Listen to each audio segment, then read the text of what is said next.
comunidade tem uma história, mas poucas têm uma trajetória tão rica, curiosa e cheia de memórias quanto a da Colônia 13. O que hoje conhecemos como uma das maiores e mais unidas comunidades do interior sergipano começou com a coragem e a visão de um homem, Antônio Martins de Menezes. Você sabe quem foi o colonizador da nossa comunidade? Antônio Martins de Menezes. Ele foi o nosso grande colonizador e temos diversas histórias que cercam a nossa formação. Vocês sabem quando é que foi formada a nossa Colônia 13? Não. Nenhum ano nem nada? Você, moça. Você sabia que pesquisadores alemães vieram até aqui para poder estudar nossa cooperativa? Você sabia também que uma cruz foi encontrada em meia mata antes mesmo de ter os primeiros moradores aqui em nossa comunidade? E para nos contar mais sobre essas histórias marcantes, conversamos com a professora Maria José Lopes dos Santos, carinhosamente conhecida como Maria Lopes, onde ela vai nos contar histórias, curiosidades sobre a origem da nossa comunidade.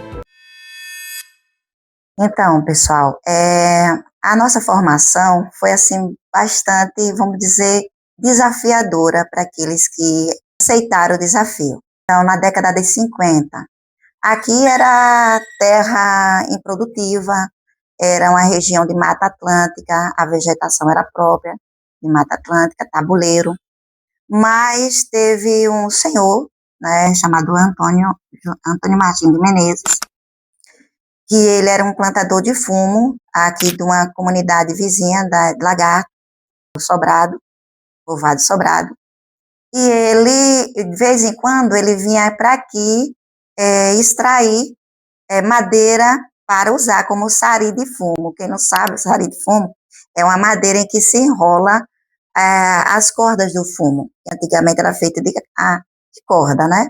Então ele percebeu aqui o que ninguém mais tinha percebido, o potencial da região. Convidou alguns dos seus funcionários para essa empreitada de começar uma colonização no 13.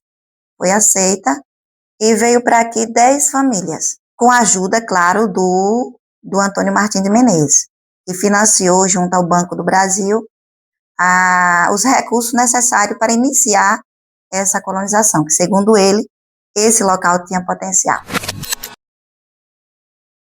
A nossa primeira atividade econômica foi o fumo. Então, a produção fumageira, ela foi a primeira escolha para aqui. Por quê? Porque ele já conhecia o manejo, plantio, financiamento. O Antônio Martins era comprador e revendedor, né, de fumo. Então, ele conhecia muito bem o manejo. Então, foi essa a escolha desse produto para iniciar aqui a nossa colonização. Se tornou um sucesso extraordinário. Em 1958, já havia roças de fumo aqui, pessoas vivendo aqui, tá? Essas primeiras 10 famílias. E aí teve uma praga do fumo. Eu lembro que nas minhas entrevistas, foram quase oral, eles falavam com tanta emoção, com tanto sentimento, quando falava da perda das roças de fumo que estavam prosperando, estavam bonitas, já pensando ali em colher e fazer seus primeiros recursos para pagar o financiamento do banco, para pagar o rapaz, o Antônio Martins de Menezes, que havia emprestado os recursos, mas aí veio uma praga, e dentro de 2, eles falam de uma noite para o dia. Todos eles falaram a mesma coisa. Ele disse, de um dia para a noite, todas as roças de fumo foram destruídas. Então, essa região, assim que Antônio Martins iniciou a colonização, ficou conhecido como Colônia Antônio Martins de Menezes. Não era Colônia 13 ainda, era Colônia Antônio Martins de Menezes. Então, toda a redondeza sabia que a Colônia Antônio Martins de Menezes era essa região aqui. Eles recomeçaram as roças. E assim, novamente, veio a produção do fumo.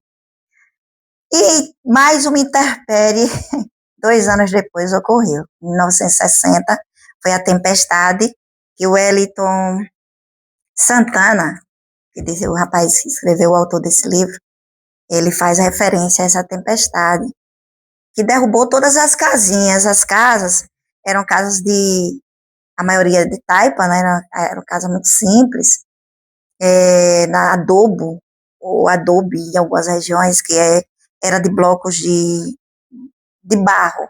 Então não eram muito resistentes, principalmente com vários dias de chuva. E aí as casas simplesmente desabaram. Mas por mais uma vez, Antônio Martins Menezes não abandonou a região. Ele já como prefeito de Lagarto, em 1958, ele foi eleito prefeito de Lagarto.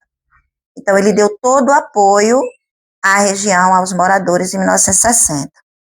De que modo? Ele fez uma parceria com o governo do estado, e com essa parceria ele conseguiu montar, né, por a sua intervenção, ele conseguiu montar uma equipe para pensar o que fazer com a Colônia 13, depois de tamanho desastre.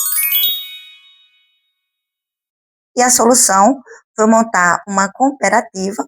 Assim, depois de muitos estudos, nasceu a Cooper 13, em 1962. A Cooper 13, ela se tornou uma das maiores cooperativas do Brasil. E notem, e pasmem, do mundo. Pessoas da Alemanha, por exemplo, vieram para aqui estudar o que foi que os dirigentes, os associados fizeram de tão incrível para tornar a cooperativa tão poderosa.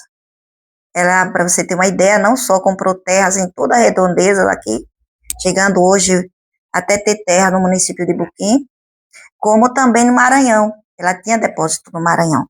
Então se tornou uma referência em cooperativa, em cooperativismo. O 13, porque passou de Colônia Antônio Martins de Menezes para a Colônia 13. Antônio de Martins de Menezes, em 1960, como prefeito, ele já tinha doado, ele doou várias terras, dá vários pedaços de terra. Eu ouso dizer, pela documentação que eu tenho, meu material aqui, e tudo carta de doação de Antônio Martins de Menezes. Essa parte aqui são cartas de doação que ele fez aos primeiros moradores, aquelas pessoas que ele convidou para vir para o 13, 10 famílias. Depois vieram mais 10 e mais 10 e assim por diante.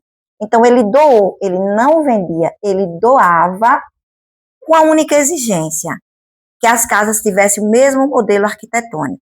Assim, várias casas do 13 mantinham o mesmo modelo arquitetônico.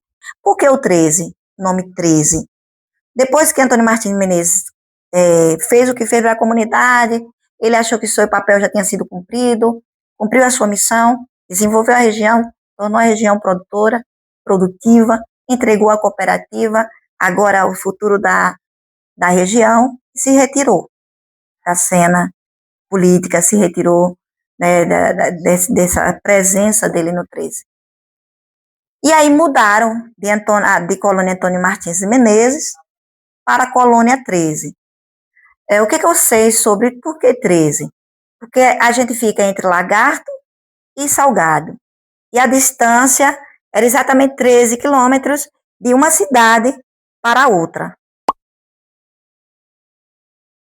Nosso primeiro marco colonizatório foi uma cruz, a chamada Cruz do Carteiro ou Cruz do Correio. Quando os primeiros moradores vieram para aqui, encontraram essa cruz como uma região de mata, inóspita, improdutiva, sem caminho, encontraram no meio da mata uma cruz.